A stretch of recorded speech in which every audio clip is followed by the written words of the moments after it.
Hello. हाय। राधे राधे। जय श्री कृष्णा मेरे प्यारे साथियों। मैं विश्वजीत फौजदार आप सभी का आपके अपने यूट्यूब चैनल BS पॉलिटी जी के ट्रिक में हार्दिक स्वागत करता हूं। मेरे प्यारे साथियों, आज की जो हमारी क्लास है वो भारतीय इतिहास के प्रमुख युद्धों के बारे में रहेगी। कि भारतीय इतिहास है उसके जो युद्ध हुए वो संपूर्ण युद्ध यहाँ पर कवर करने वाले हैं। एक ही वीडियो में सारे के सारे युद्ध कवर हो जाएंगे और उसके बाद में आपसे कुछ प्रीवियस ईयर एग्जाम के क्वेश्चन भी पूछेंगे। मोस्ट इंपॉर्टेंट क्लास है, इसमें ज़्यादा नहीं है, बस हम युद्धों को ही देखने वाले हैं। कौन विजेता रहा, किस किस के मृत्यु हुआ, थोड़ी बहुत यही जानकारी यहाँ पर, लेकिन तो सारे के सारे युद्ध इसी में कवर हो जाएंगे। जहाँ से ये क्वेश्चन बनते हैं उनको लगभग रख लिया गया है।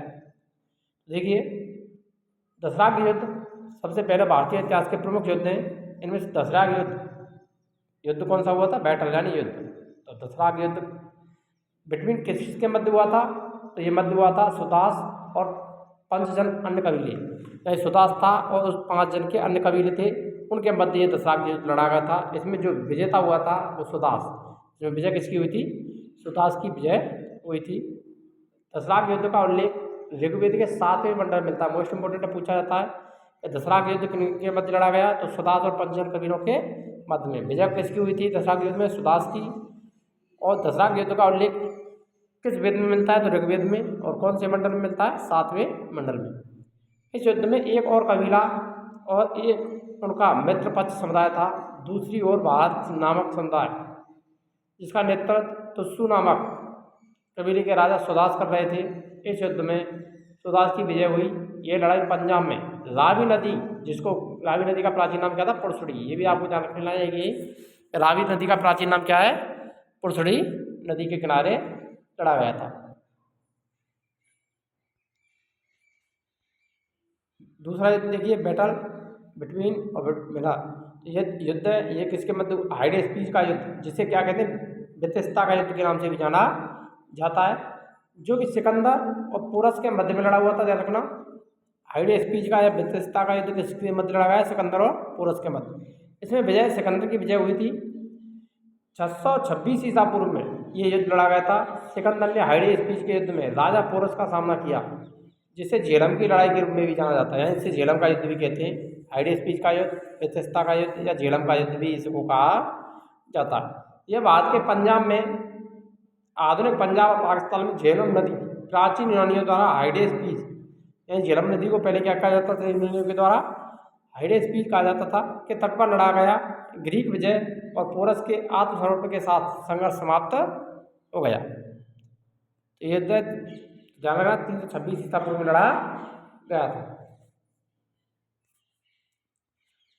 नेक्स्ट युद्ध आता है सेल्यूकस से युद्ध, और सेल्यूकस निकेटर के मध्य हुआ था चंद्रगुप्त मौर्य और सेल्यूकस के खिलाफ युद्ध हुआ था। सेल्यूकस और चंद्रगुप्त मौर्य का युद्ध, चंद्रगुप्त मौर्य की इसमें विजय हुई थी। इस युद्ध के बाद सेल्यूकस समुद्रगुप्त का सेनापति था। ध्यान रखना, ये भी आपको ध्यान रखना है। सेल्यूकस निकेटर समुद्रगुप्त का ही सेनापति था। चंद्रगुप्त मौर्य और सेल्यूकस प्रथम, जिसे सेल्यूकस निकेटर भी कहते हैं, के बीच लड़ा गया, जो कि 305 से 303 ईसा पूर्व के बीच में ये लड़ाई हुई थी। लड़ाई 305 ईसा पूर्व में शुरू हुई, जब चंद्रगुप्त मौर्य ने अभियानों की एक श्रृंखला का नेतृत्व किया और भारतीय क्षत्रपों को वापस लेने की कोशिश की। सेल्यूकस निकेटर ने अपने क्षेत्रों की रक्षा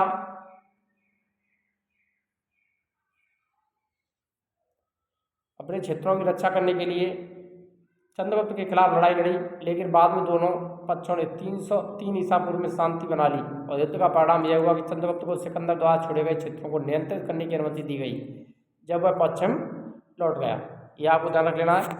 और समुद्रगुप्त ने सेल्यूकस ने अपनी पुत्री का विवाह चंद्रगुप्त मौर्य के साथ भी कर दिया था। इसके बदले में चंद्रगुप्त मौर्य ने उसको 500 हाथी भी सेल्यूकस को प्रदान किए थे। तो 500 हाथी चंद्रगुप्त ने दिए थे और सेल्यूकस निकेटर ने अपनी पुत्री का विवाह चंद्रगुप्त मौर्य से कर दिया था। कलिंग युद्ध सम्राट अशोक और अनंत पद्मनाभ के मध्य लड़ा गया था। इसमें सम्राट अशोक की विजय हुई। कलिंग युद्ध बहुत ही प्रसिद्ध है जिसने अशोक के जीवन को बदल दिया था। तो कलिंग युद्ध प्राचीन भारत में राजा अशोक के अधीन मौर्य साम्राज्य और कलिंग राज्य के बीच लड़ा गया, जो कि 261 ईसा पूर्व में हुआ था। ध्यान रखना, कलिंग युद्ध कब हुआ था? 261 ईसा पूर्व। इसकी डेट पूछी जाती है। कलिंग युद्ध कब लड़ा गया था? 261 ईसा पूर्व में सम्राट अशोक और अनंत पद्मनाभ के मध्य में, जिसमें लगभग 1 लाख लोग मारे गए, लगभग 1.5 लोगों को बंदी बनाया गया। कलिंग युद्ध के कारण हुए भारी रक्तपात से अशोक का बहुत ही आघात हुआ और उन्होंने स्वयं बौद्ध धर्म में परिवर्तित कर लिया। यानी अपना जो पहले अशोक है वो किस धर्म का अनुयायी था? शैव धर्म का अनुयायी था। लेकिन कलिंग युद्ध के बाद उसने कौन सा धर्म अपना लिया? बौद्ध धर्म। कौन सा धर्म ग्रहण कर लिया था? बौद्ध धर्म उसने अपना लिया था। अशोक के शासनकाल में 14 प्रमुख शिलालेख, उनमें से प्रमुख शिलालेख 13वां शिलालेख है जिसमें कलिंग युद्ध का वर्णन मिलता है। तो ध्यान रखना, अशोक के कौन से शिलालेख में कलिंग युद्ध का वर्णन मिलता है? 13वें शिलालेख में। नेक्स्ट दादा, भारतीय इतिहास के प्रमुख युद्धों में आपका भारत में मुस्लिम आक्रमण। इसके बाद भारत में मुसलमानों का आक्रमण प्रारंभ हो गए, अरब आक्रमण और तुर्क आक्रमण। अरबी आक्रमणकारी था वो मोहम्मद बिन कासिम था, और तुर्क आक्रमणकारी में महमूद गजनवी और मोहम्मद गौरी। देखिए, भारत पर अरबों का आक्रमण। तो अरबों का जो आक्रमण है वो सर्वप्रथम 711 ईस्वी में उबैदुल्लाह के नेतृत्व में एक अभियान सिंध भेजा गया था, किंतु यह पराजित हुआ और मारा गया। यानी उबैदुल्लाह को पराजित कर दिया और उसकी मृत्यु हो गई। दूसरा अभियान बुदेल के नेतृत्व में हुआ, लेकिन यह भी असफल रहा। तीसरा अभियान 712 में मोहम्मद बिन कासिम के नेतृत्व में, मोहम्मद बिन कासिम ने 712 में किया। मोहम्मद बिन कासिम ने सिंध के शासक दायर को पराजित किया। मोस्ट इंपोर्टेंट है, सिंध के शासक दायर को किसने हराया था आक्रमणकारी? तो वो मोहम्मद बिन कासिम ने हराया था और दायर युद्ध करते हुए मारा गया, जिसमें दायर की मृत्यु भी हो गई। मोहम्मद बिन कासिम ने 713 ईस्वी में मुल्तान को भी जीत लिया, यानी इसने मुल्तान पर भी अधिकार कर लिया था। अब आता सुबुक्तगीन, तुर्क आक्रमणकारियों में सुबुक्तगीन 977 या 997 ईस्वी। भारत पर पहला तुर्क आक्रमणकारी, ध्यान रखना मोस्ट इंपोर्टेंट है, भारत पर पहला तुर्क आक्रमणकारी कौन था जिसने आक्रमण किया था? तो वो था सुबुक्तगीन। इसने 986 में पंजाब के शाही वंश के शासक जयपाल पर आक्रमण कर उसे पराजित कर दिया था। तो सुबुक्तगीन पहला तुर्क आक्रमणकारी था जिसने भारत पर आक्रमण किया था। 986 में पंजाब के शाही शासक जयपाल को इसने हराया था। सुबुक्तगीन की मृत्यु के बाद उसके 2 पुत्रों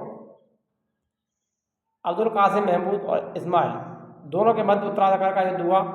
अब्दुल कासिम महमूद विजयी हुआ और अब्दुल कासिम महमूद गजनवी के नाम से शासक बन गया। महमूद गजनवी के नाम से बाद में वो शासक बना था। महमूद गजनवी की बात करें तो 998 से 1030 ईस्वी पर भारत में आक्रमण किए थे इसने, इसका जो काल है। सुबुक्तगीन की मृत्यु के बाद महमूद गजनवी ने 998 ईस्वी में गद्दी संभाली, यानी वो राजा बन गया था महमूद गजनवी 998 में। इसने 1000 ईस्वी से लेकर 1027 के मध्य, मोस्ट इंपोर्टेंट है कि महमूद गजनवी के भारत पर आक्रमण को हुए 1000 से लेकर के 1027 के बीच कुल भारत में 17 बार आक्रमण किए। आक्रमण किए थे 17, ये आपको ध्यान रखना मोस्ट इंपोर्टेंट है। महमूद गजनवी ने भारत पर कितनी बार आक्रमण किया था? 17 बार, और 1000 से लेकर के 1027 ईस्वी तक। महमूद गजनवी ने सर्वप्रथम 1000 ईस्वी में भारत पर आक्रमण किया और पेशावर के कुछ हिस्सों पर उसने विजय प्राप्त की और वह अपने देश लौट गया। महमूद गजनवी 998 से 1030 ईस्वी। महमूद गजनवी ने सबसे जो महत्वपूर्ण आक्रमण किया वो 1025 ईस्वी में किया था, जो कि उसका 16वां आक्रमण था। कौन सा आक्रमण था? 16वां, जिसने गुजरात में स्थित सोमनाथ मंदिर को लूटा। मोस्ट इंपोर्टेंट है, सोमनाथ मंदिर पर कब आक्रमण किया था? तो 1025 में किया था। लूट के ले जाने के क्रम में उस पर कुछ जाटों ने आक्रमण किया। जब वो लूट करके ले जा रहा था सोमनाथ मंदिर को, तो जाटों ने उस पर आक्रमण कर दिया, उससे कुछ संपत्ति वापस लूट ली थी। उसके बदले महमूद गजनवी ने अपना अंतिम आक्रमण 1027 ईस्वी में जाटों के विरुद्ध किया था। किसके विरुद्ध किया था? जाटों के विरुद्ध। ये आपको ध्यान रखना है, मोस्ट इंपोर्टेंट है। तो 1027 ईस्वी में जाटों के विरुद्ध उसका जो आक्रमण था वो बहुत ही, उसने अपना बदला लेने के लिए जो उसने संपत्ति लूटी थी जाटों ने, उसके खिलाफ उन्होंने आक्रमण किया था 1027 ईस्वी में। 1030 ईस्वी में महमूद गजनवी की क्या हो गई? मृत्यु हो गई। महमूद गजनवी के साथ फिरदौसी, अलबेरुनी, उत्वी जैसे इतिहासकार आए। मोस्ट इंपोर्टेंट है, पूछा जाता है, यहाँ से क्वेश्चन बनते ही रहते हैं एग्जामों में कि महमूद गजनवी के साथ कौन से इतिहासकार भारत आए थे? तो फिरदौसी, अलबेरुनी और उत्वी आए।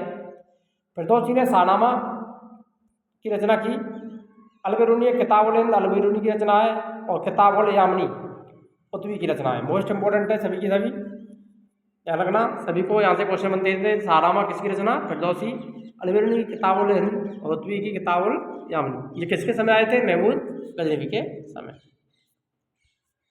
भारतीय इतिहास के प्रमुख युद्धों में नेक्स्ट आता है तराइन का युद्ध 1191 पृथ्वीराज ने मोहम्मद गौरी को हराया। तराइन का दूसरा युद्ध 1192 मोहम्मद गौरी ने पृथ्वीराज को हराया, क्योंकि जो पृथ्वीराज चौहान था उसने मोहम्मद गौरी को पूर्ण रूप से बंदी नहीं बनाया, उसे वापस जाने दिया था और उसे युद्ध करने का अवसर मिल गया। उसने तुरंत ही 1192 में तराइन पर आक्रमण कर दिया था दूसरा, जिसमें मोहम्मद गौरी की पराजय हुई, पृथ्वीराज की विजय। मोहम्मद गौरी जीता था, पृथ्वीराज इसमें पराजित हुआ था दूसरे युद्ध में, ध्यान रखना। तो ये क्वेश्चन बनते ही रहते हैं। प्रथम युद्ध में किसकी विजय हुई? मोहम्मद गौरी की या पृथ्वीराज चौहान की? तो पृथ्वीराज चौहान इसमें जीते थे प्रथम में, लेकिन द्वितीय युद्ध में पृथ्वीराज चौहान की पराजय हुई और मोहम्मद गौरी की विजय हुई थी। 1 वर्ष बाद लड़ा गया था ये।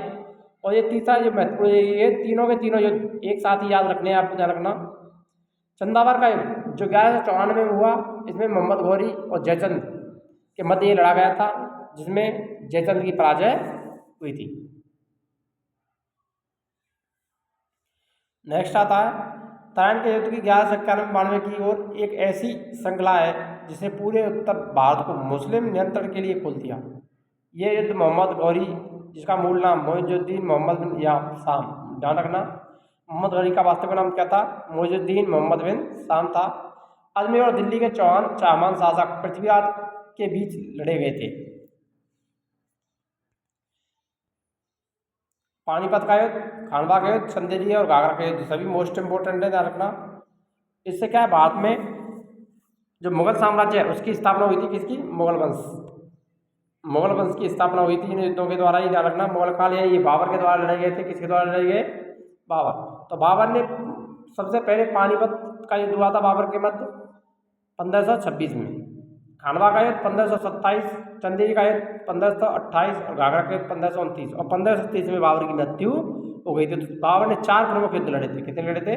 4 युद्ध।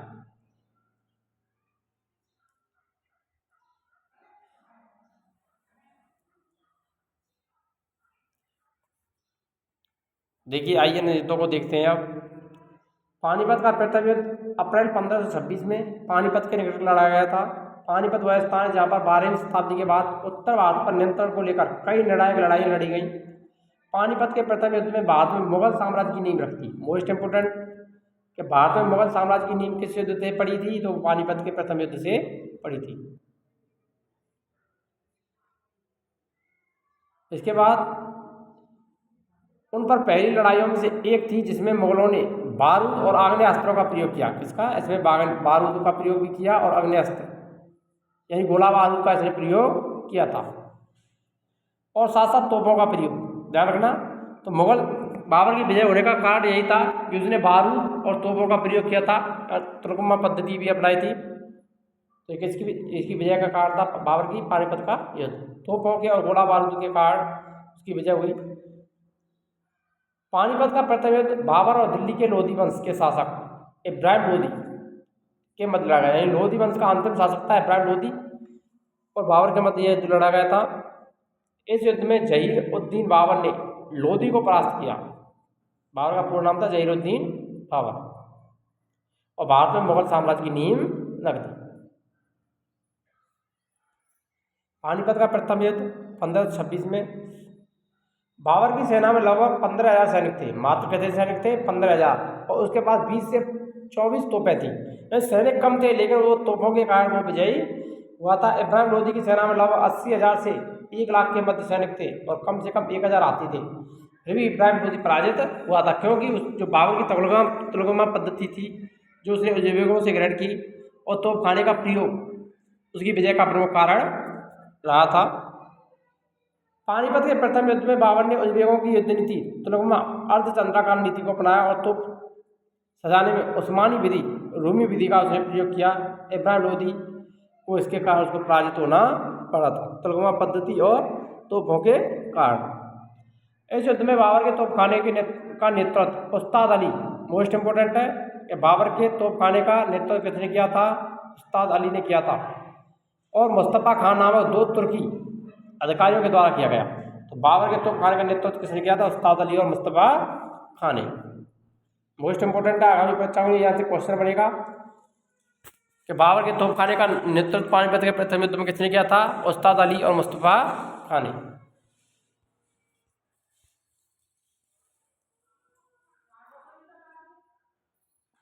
पानीपत का प्रथम युद्ध जीतने के बाद बाबर ने जनता में चांदी के सिक्के बांटे थे। किसके सिक्के बांटे? चांदी के, जिसके कारण जनता ने उसे कलंदर यानी धानी की उपाधि प्रदान की गई। किसकी उपाधि प्रदान की थी?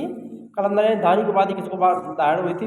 बाबर को, पानीपत के प्रथम युद्ध के बाद। खानवा का युद्ध 1527, ये भी महत्वपूर्ण है। तो पानीपत का प्रथम युद्ध में बाबर ने यह निर्णय नहीं किया था कि वह भारत में स्थायी रूप से रहेगा। जैसे बाबर ने भारत में रहने की योजना बनाई तो उसने राणा सागा, मोस्ट इंपोर्टेंट है, ने विरोध कर दिया और 1527 में खानवा आगरा के समीप युद्ध लड़ा गया। जो खानवा कहाँ पड़ता है? बयाना में, बयाना भरतपुर में पड़ता है ये स्थान, रखना। तो यहाँ पर 1527 में युद्ध हुआ था राणा सागा और बाबर के मध्य। राणा सागा के मध्य लगभग राजपूत, जितने भी राजपूत शासक थे वो लगभग सभी उसके साथ में थे। युद्ध बाबर और राणा सागा के बीच हुआ, जिसमें बाबर की विजय हुई थी। किसकी विजय हुई थी? बाबर ने अपने सैनिकों का मनोबल बढ़ाया और सैनिकों पर लगने वाले तमगा नामक टैक्स को उसने खत्म कर दिया था। तमगा जो टैक्स था सैनिकों पर लगता था, उसे बाबर ने समाप्त कर दिया। बाबर को हराने में युद्ध जीतना था। इस युद्ध में बाबर ने जिहाद शब्द, मोस्ट इंपोर्टेंट है कि बाबर ने सबसे पहले जिहाद शब्द का प्रयोग किसमें किया था युद्ध में? तो खानवा के युद्ध में। धर्म के लिए जनादेश, जिहाद का अर्थ होता है धर्म के लिए जनादेश। इस युद्ध में बाबर ने अपने सैनिकों को मदरा पीने से रोक लिया, यानी मदरा पीने पर ही रोक डाली। सैनिक जब तक युद्ध को नहीं जीत रहेंगे तब तक वो मदरा शराब का सेवन नहीं करेंगे। बाबर की सेना पूरी बहादुरी से लड़ी। इस युद्ध में बाबर की जीत हुई। इस युद्ध के बाद बाबर ने गाजी की उपाधि धारण की। मोस्ट इंपोर्टेंट है कि बाबर ने गाजी की उपाधि किसके बाद धारण की थी? खानवा युद्ध के बाद। और कलंदर की उपाधि यानी धानी की उपाधि पानीपत के प्रथम युद्ध के बाद जनता ने उसे दी थी। इस युद्ध के बाद बाबर ने निर्णय लिया कि वह भारत में स्थायी रूप से रहेगा। खानवा युद्ध के बाद उसने बाबर ने भारत में स्थायी रूप से रहने का निर्णय कर लिया था। खानवा के बाद जो युद्ध हुआ था चंदेरी का युद्ध 1528। चंदेरी चूँकि मालवार बुंदेलखंड की सीमा पर स्थित था, एक महत्वपूर्ण व्यापारिक और राजनीतिक केंद्र था, जिसमें बाबर ने मेदिनी राय को पराजित किया। मोस्ट इंपोर्टेंट है, चंदेरी का युद्ध किसके मध्य लड़ा गया था? मेदिनी राय और बाबर के मध्य में। उसके 2 पुत्रियों को, अपने 2 पुत्र हुमायूं और कामरान को भेंट कर दिया, यानी हुमायूं और कामरान को उसकी जो पुत्रियां थी उनको दे दिया गया। यहाँ पर देख सकते हैं चंदेरी मध्य प्रदेश में आता है, ध्यान रखना। नेक्स्ट घाघरा का युद्ध 1529 में उसने घाघरा के युद्ध में बिहार और अफगान की संयुक्त सेना को पराजित किया था, जिसका नेतृत्व महमूद लोधी ने किया। किंतु बाबर ने अफगानों का पूर्णतः सफाया नहीं किया। यही बचे हुए अफगान सैनिक हुमायूं के लिए खतरा बनकर सामने आए थे।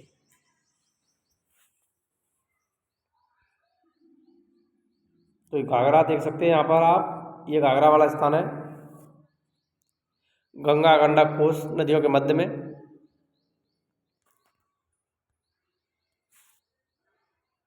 चौसा का युद्ध 1539 और कन्नौज का युद्ध 1540, ये भी महत्वपूर्ण, जो कि किसके द्वारा लड़े गए थे? हुमायूं और शेर शाह के मध्य। किसके मध्य हुए थे?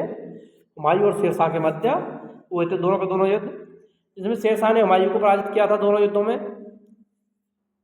चौसा का युद्ध, कन्नौज का युद्ध मुगल सम्राट हुमायूं और शेर शाह सूरी के बीच हुआ। दोनों युद्धों में शेर शाह सूरी की विजय हुई थी 1539 ईस्वी में। हुमायूं और शेर शाह के मध्य युद्ध लड़ा गया चौसा का युद्ध। उसके बाद 1540 में कन्नौज का युद्ध हुआ था। इसके बाद जो हुमायूं है वो 1556 में वापस उसने अपनी सत्ता हासिल की थी। तब तक शेर शाह ने यहाँ पर शासन किया था। शेर शाह ने शेर शाह की उपाधि धारण की थी, ध्यान रखना। शेर खान इसका पहला नाम था, शेर खान, जिसने शेर शाह की उपाधि धारण की थी। क्योंकि उसने एक शेर को मार दिया था, युद्ध लड़ा था शेर के साथ, और उस शेर को मारने के बाद उसने शेर खान की उपाधि धारण के लिए शेर शाह की उपाधि धारण की थी, और शेर शाह सूरी के नाम से वो प्रसिद्ध हुआ। ध्यान रखना, शेर शाह सूरी।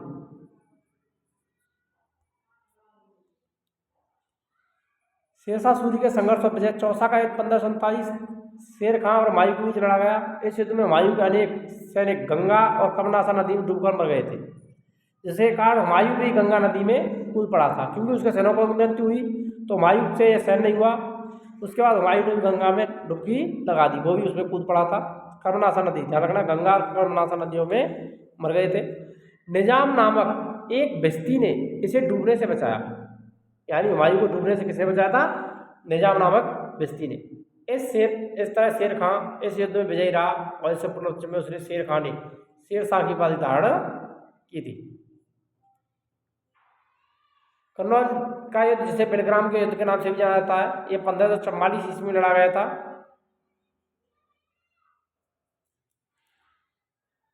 यह युद्ध शेरशाह सूरी और हुमायूं के बीच लड़ा गया। इस युद्ध में हुमायूं पराजित हुआ। इसके बाद शेरशाह का आगरा और दिल्ली पर अधिकार हो गया। कन्नौज या बेलग्राम के युद्ध के बाद आगरा पर और दिल्ली पर किसका अधिकार हो गया? शेरशाह सूरी का। हुमायूं को हराने के बाद उसने सुल्तान की उपाधि धारण कर ली, और सुल्तान की उपाधि कब धारण की थी उसने? कन्नौज युद्ध के बाद में। तो देख सकते हैं आप यहाँ पर कन्नौज, बालाजी स्थान।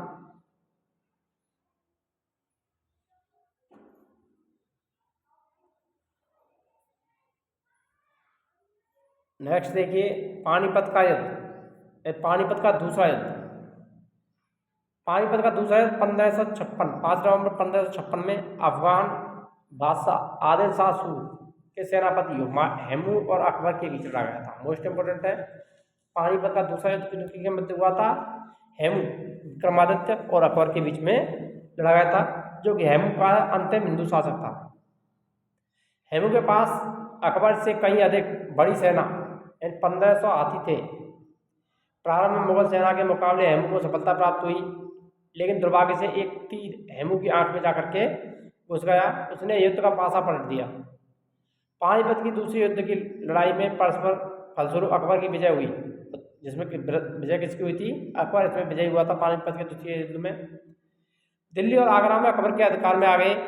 इस लड़ाई के बाद दिल्ली के तख्त के लिए मुगलों और अफगानों के मध्य लड़ाई यानी संघर्ष चलता रहा और दिल्ली पर मुगलों का कब्जा हो गया। ये मुसलमानों और मुगलों के मध्य इसमें संघर्ष चला और अंत में मुगलों की दिल्ली पर विजय हुई और मुगलों ने लंबे समय तक दिल्ली पर शासन किया था।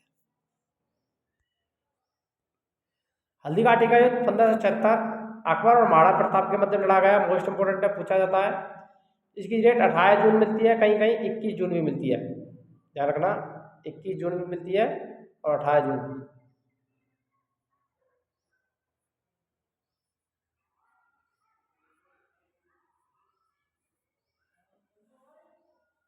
यह घुड़सवार सेना और धनुषधारियों के बीच लड़ा गया, जिनका समर्थन नेतृत्व मेवाड़ के महाराणा प्रताप और आमेर के राजा मानसिंह प्रथम के नेतृत्व में मुगल सम्राट अकबर की सेना ने किया था। अकबर का सेनापति कौन था इसमें? मानसिंह प्रथम। कौन था? मानसिंह प्रथम और महाराणा प्रताप के मध्य ये युद्ध लड़ा गया था। इस युद्ध में महाराणा प्रताप को मुख्य रूप से भील जनजाति का समर्थन प्राप्त हुआ। हालांकि युद्ध मेवाड़ की सेना की हार के साथ ही समाप्त हुआ। इसमें महाराणा प्रताप की पराजय हुई थी। करनाल का युद्ध 1739 नादिर शाह ने मुगल सम्राट मोहम्मद शाह को इसमें हराया था। मोहम्मद शाह 1719 से 1748 मोहम्मद शाह के समय ईरान क्षेत्र का शासक नादिर शाह भारत पर आक्रमण किया। नादिर शाह ने आक्रमण किया था। नादिर शाह शुरू में एक चरवाहा था, बाद में चलकर वह फारस का शासक बन गया। 1736 में फारस का शासक बनने के बाद 1739 में वह भारत पर आक्रमण किया। मोहम्मद शाह ने 1747 में भारत पर आक्रमण किया था। नादिर शाह को उसके आक्रमणों के कारण ईरान का नेपोलियन भी कहा जाता है। मोस्ट इंपोर्टेंट है, नादिर शाह को आक्रमणों के कारण ईरान का नेपोलियन कहा जाता है।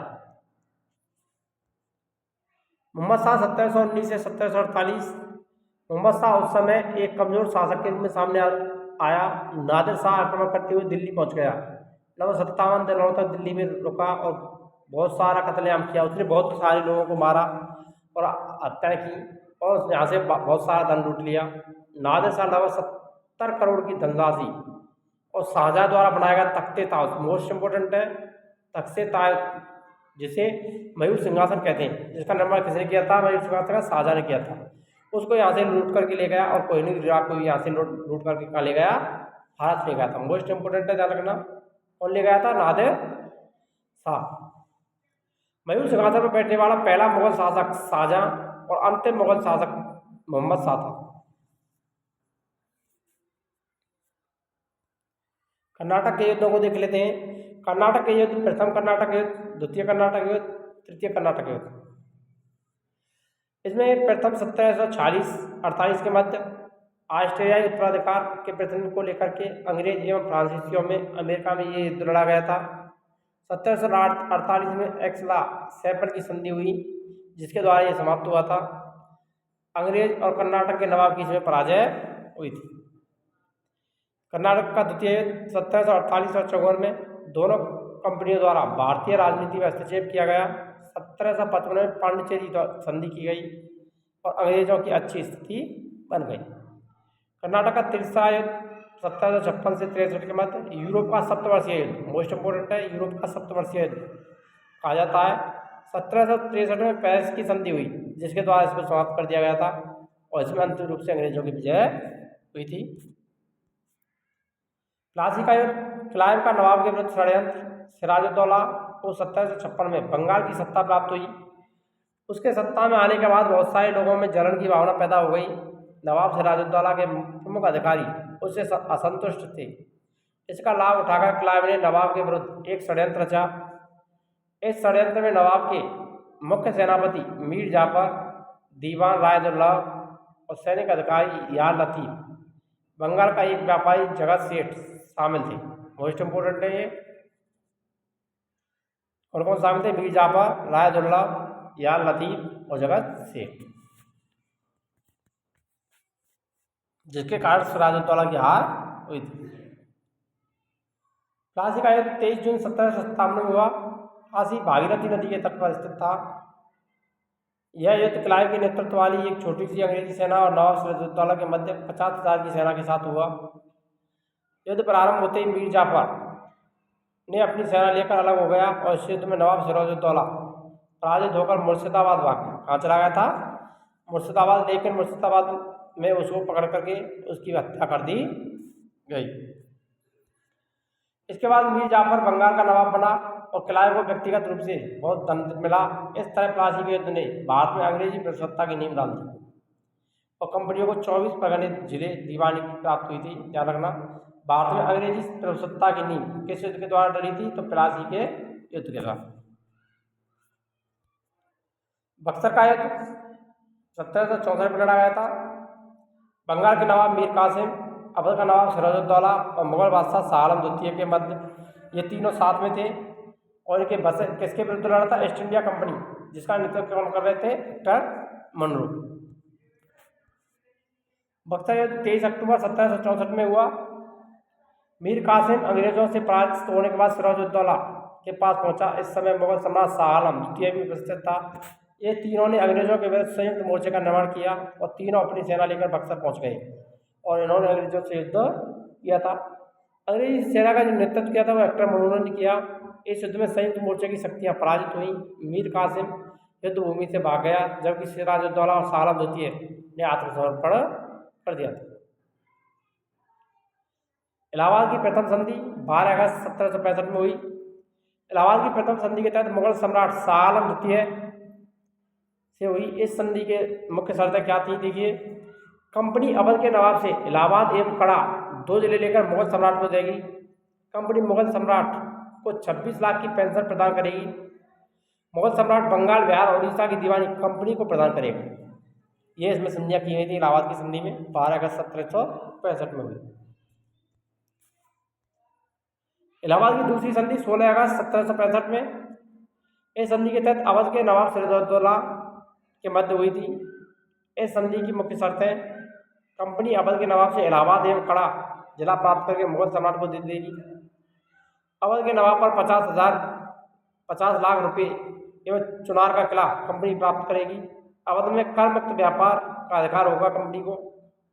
अवध की सुरक्षा के लिए अवध में एक अंग्रेजी सेना रखी जाएगी, जिसका खर्चा अवध का नवाब उठाएगा। ये शर्तें इसमें रखी गई थी। यदि आप चैनल पर नए तो चैनल को सब्सक्राइब करना ना भूलें और वीडियो को अधिक से अधिक शेयर करें और लाइक करें। यहाँ पर आपके लिए निःशुल्क क्लासेस सभी उपलब्ध रहेंगी यूट्यूब चैनल पर। एकमात्र ऐसा चैनल जो यूट्यूब पर सारी क्लासेस निःशुल्क उपलब्ध कराएगा आपके लिए। कोई भी चैनल ऐसा नहीं है जो आपके लिए संपूर्ण हिस्ट्री पॉलिटिकल की जो क्लासेज हैं उनको वहाँ पर आपके लिए उपलब्ध करे। तो हमारा पूर्ण प्रयास रहेगा आरपीएससी फर्स्ट ग्रेड और सेकंड वालों के लिए हिस्ट्री और पॉलिटी को यहाँ पर कवर करें। हिस्ट्री और पॉलिटी की दोनों ही हमने वीडियो बना रखी है और वहाँ पर प्ले लिस्ट बनी हुई है, वहाँ पर आप जाकर के देख सकते हैं। और साथ साथ टेस्ट सीरीज भी हमारी यहाँ पर चल रही। आइए आगे बढ़ते हैं। नेक्स्ट इलाहाबाद की दूसरी संधि 16 अगस्त 1765 में हुई थी। इसी के तहत 1765 से 1772 में बंगाल में ध्वज शासन की स्थापना हुई। बोरेन हेस्टिंग्स 1772 में बंगाल का गवर्नर बना और इसने ध्वज शासन को समाप्त कर दिया। ध्यान रखना, बंगाल में ध्वज शासन व्यवस्था को किसने समाप्त किया था? बोरेन हेस्टिंग्स ने 1772 में कंपनी का शासन स्थापित कर दिया। पानीपत का तीसरा युद्ध 1761 में लड़ा गया था।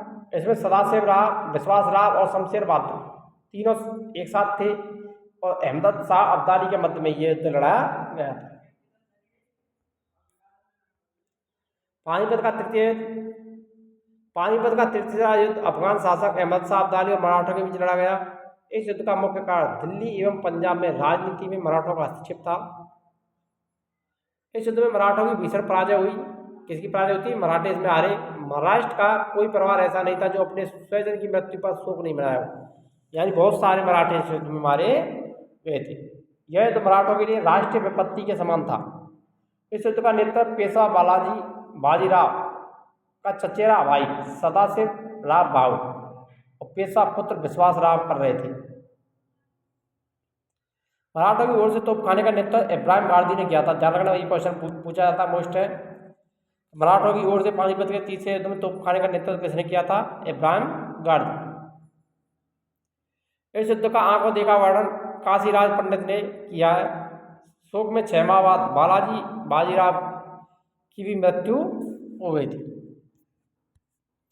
आंग्ल मैसूर युद्ध, तो आंग्ल मैसूर युद्ध को एक दृष्टि में देख लेते हैं। यहाँ पर प्रथम, द्वितीय, तृतीय और चतुर्थ 4 आंग्ल मैसूर युद्ध हुए थे। जिन्हें प्रथम युद्ध 1767 से 1769 अंग्रेज और हैदर अली के बीच कर्नाटक की सीमा पर हुआ था विवाद को लेकर के। ये मद्रास की संधि 1769 में हुई, जिसके तहत ये समाप्त हुआ और अंग्रेजों की इसमें विजय हुई थी। दूसरा आंग्ल मराठा युद्ध 1780 से 84 के मध्य अंग्रेजों द्वारा फ्रांसीसी बंदरगाह माही पर अधिकार को लेकर हुआ और मंगलौर की संधि 1784 में हुई और इसका कोई परिणाम नहीं निकला था। तीसरा आंग्ल मैसूर युद्ध 1790 और 92 में टीपू सुल्तान के द्वारा त्रावणकोर पर आक्रमण कर दिया गया और श्रीरंगपट्टनम की संधि 1792 में हुई, जिसमें टीपू की पराजय हुई थी।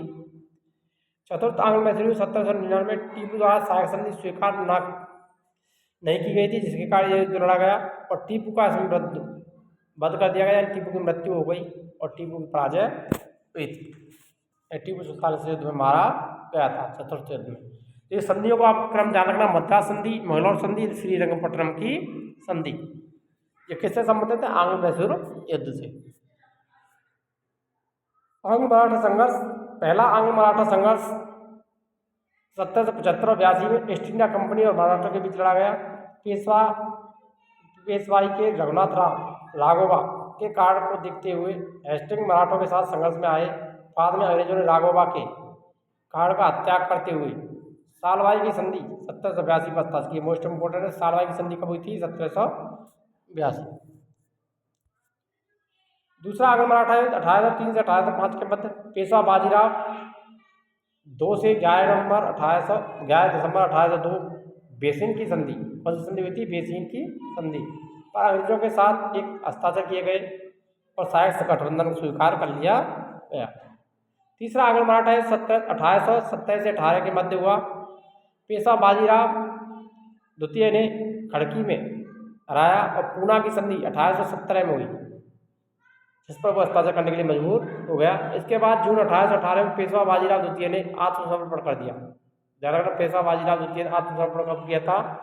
जून 1818 में। तब अंग्रेजों ने कंपनी द्वारा पेशवा के पद को समाप्त कर दिया गया और पेशवा का जो पद था उसको समाप्त कर दिया।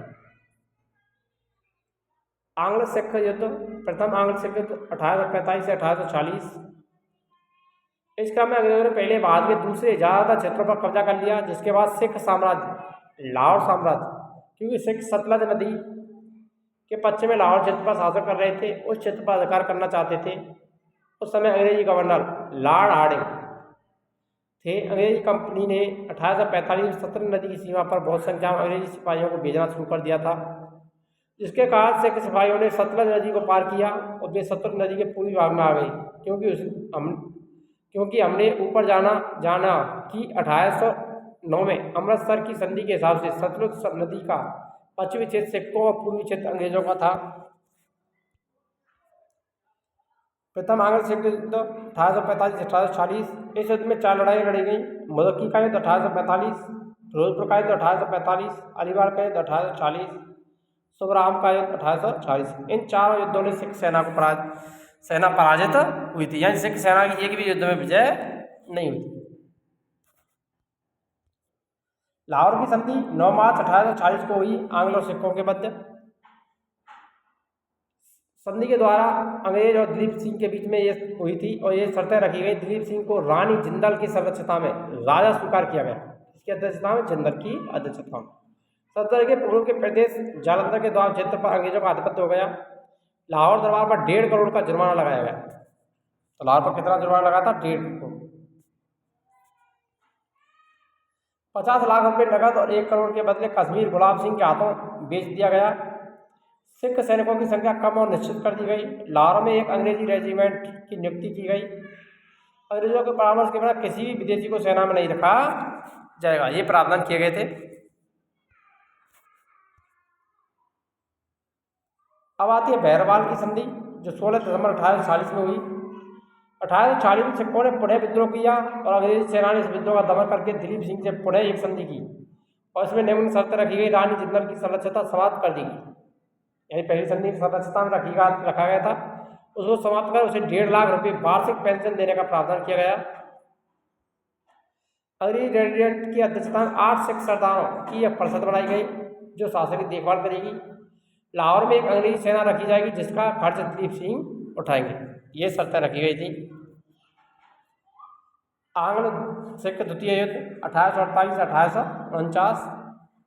प्रथम आंग्ल सिख युद्ध के बाद 2 बहुत ही अपमानजनक संधियों के बाद सिख नाखुश थे, इसीलिए उन्होंने 1848 में अंग्रेजों के नियंत्रण में मुल्तान क्षेत्र के गवर्नर दीवान मूलराज थे। ब्रिटिश प्रतिनिधि हैरी लॉरेंस ने दीवान मूलराज को ज़्यादा और बढ़े हुए राजस्व को मांगा, परंतु दीवान मूलराज ने बढ़े हुए राजस्व को देने से इनकार कर दिया था, यानी वो बढ़े हुए राजस्व को नहीं देना चाहता था। ब्रिटिश प्रतिनिधि हैरी लॉरेंस के विरुद्ध लड़ने की तैयारी शुरू कर दी और उसने हैरी लॉरेंस के साथ युद्ध करना प्रारंभ कर दिया था। ब्रिटिश प्रतिनिधि हैरी लॉरेंस और अंग्रेजों ने मुल्तान से दीवान मूलराज को हटाकर नए सिख गवर्नर नियुक्त करने का फैसला लिया, क्योंकि दीवान मूलराज उनकी बात नहीं मान रहा था, तो नया वहाँ पर सिख गवर्नर बनाया गया। द्वितीय आंग्ल सिख युद्ध 1848 और 49 में मुल्तान की प्रजा ने अंग्रेजों के इस फैसले को नहीं माना। वहाँ की प्रजा दीवान मूलराज के साथ खड़ी रही और उसका सहयोग करने लगी, जिसके कारण अंग्रेजों ने मुल्तान में एक नए सिख गवर्नर और 2 ब्रिटिश अफसरों को साथ भेजा, जिनका नाम लेफ्टिनेंट पैट्रिक वेंस एग्न्यू और लेफ्टिनेंट एडसन था। मुल्तान की सेना प्रजा द्वारा इन दोनों ब्रिटिश अफसरों को जान से मार दिया जाता है। यह जनता उससे नाराज थी, इसलिए जनता ने उन दोनों को मार दिया। इसके साथ साथ सिख सिपाही भी दीवान मूलराज के साथ में जुड़ गए और अंग्रेजों के विरुद्ध फिर से एक विद्रोह छेड़ दिया था। द्वितीय आंग्ल सिख युद्ध 1848 और 49 में इसके अंतर्गत 3 लड़ाइयाँ लड़ी गई। रामनगर का युद्ध 1848 अंग्रेज विजय, चिलियावाला का युद्ध 1849 सिखों की विजय हुई थी, चिलियावाला के युद्ध में मोस्ट है।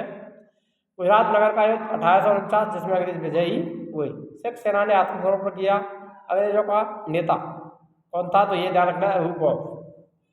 1849 में सिख राज्य को अंग्रेजी राज्य में मिला दिया गया और दिलीप सिंह को पेंशन देकर रानी जिंदल के साथ इंग्लैंड पढ़ाई के लिए भेज दिया गया।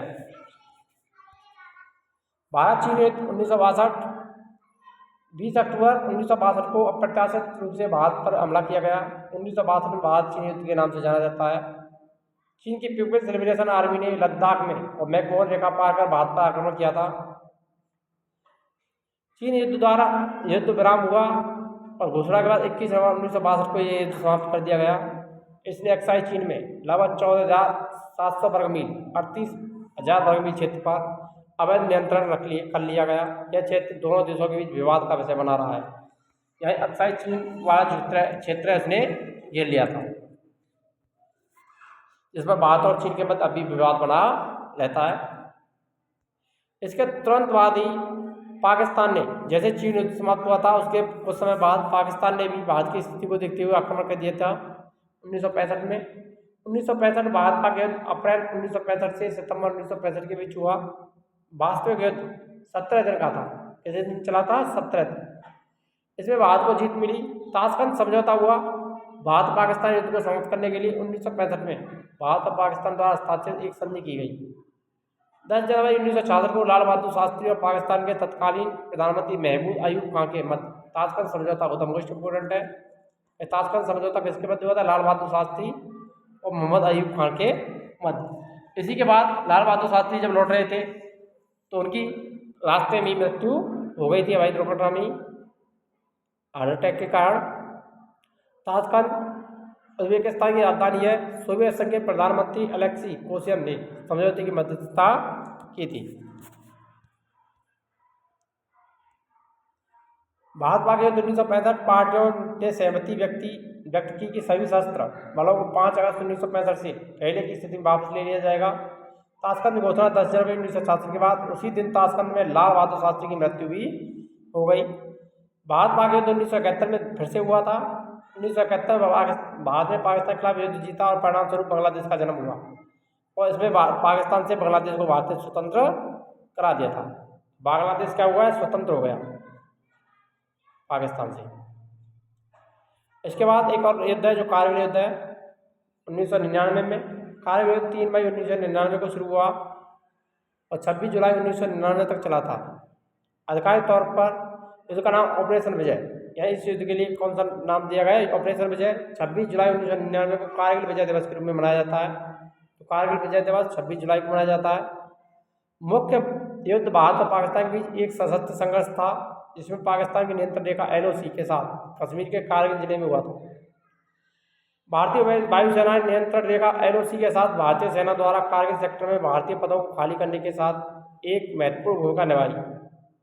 युद्ध के दौरान भारतीय सेना थल सैनिकों द्वारा उद्देश्य पाकिस्तानी सेना के नियमित और अनियमित सैनिकों को बाहर निकालना था। अब आइए कुछ जो महत्वपूर्ण क्वेश्चन है प्रीवियस ईयर एग्जाम के, उनको यहाँ पर देखते हैं। ऋग्वेद में वर्णित दशराग युद्ध का खाली जगह नदी के तट पर लड़ा गया। तो दशराग युद्ध कौन सी नदी पर लड़ा था? तो पुरसडी नदी। सी वाला ऑप्शन यहाँ पर राइट हो जाएगा। पुरसडी यानी रावी नदी का ही नाम था पुरसडी नदी, जिसमें किसकी विजय हुई थी? स्वदास की विजय हुई। खाली जगह की लड़ाई 326 ईस्वी में सिकंदर द्वारा लड़ी गई जो राजा पुरस के खिलाफ थी। हाइडेस्पीस, तराइन, पानीपत, प्लासी। तो हाइडेस्पीस का युद्ध 1326 ईस्वी में हुआ था। ये वाला ऑप्शन राइट हो जाएगा। यहाँ पर पुरस और सिकंदर के मध्य में लड़ा गया था।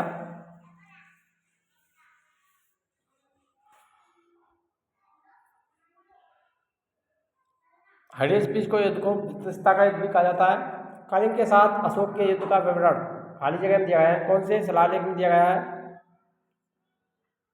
तो 13वां शिलालेख अशोक का कलिंग युद्ध का उल्लेख मिलता है। बी वाला ऑप्शन राइट हो जाएगा। यहाँ पर 1722 में भारत पर हुए अरब आक्रमण का नेतृत्व किसने किया? 1712 में किसने किया था? तो वो क्या था?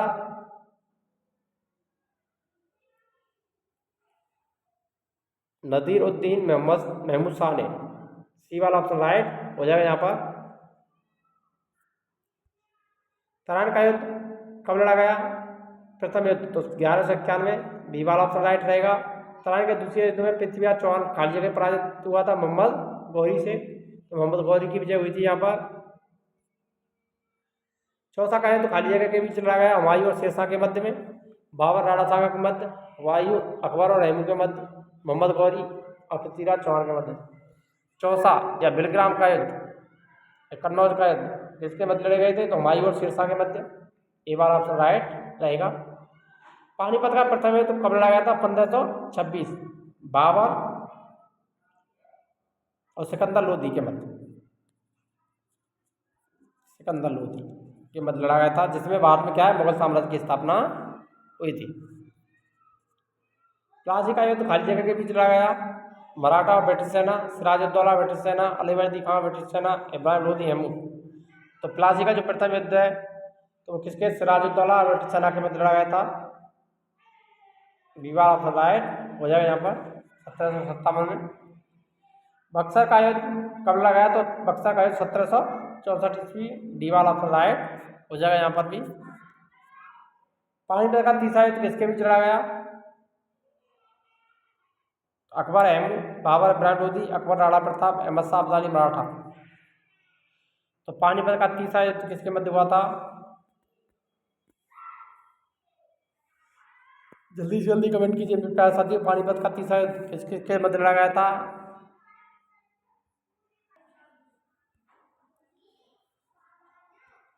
तो ये लड़ा गया था अहमद शाह अब्दाली एवं मराठा के मध्य, डिवाल ऑफ राइट हो जाएगा यहाँ पर। प्रथम आंग्ल मैसूर युद्ध 1767 से 69 किसके बीच लड़ा गया?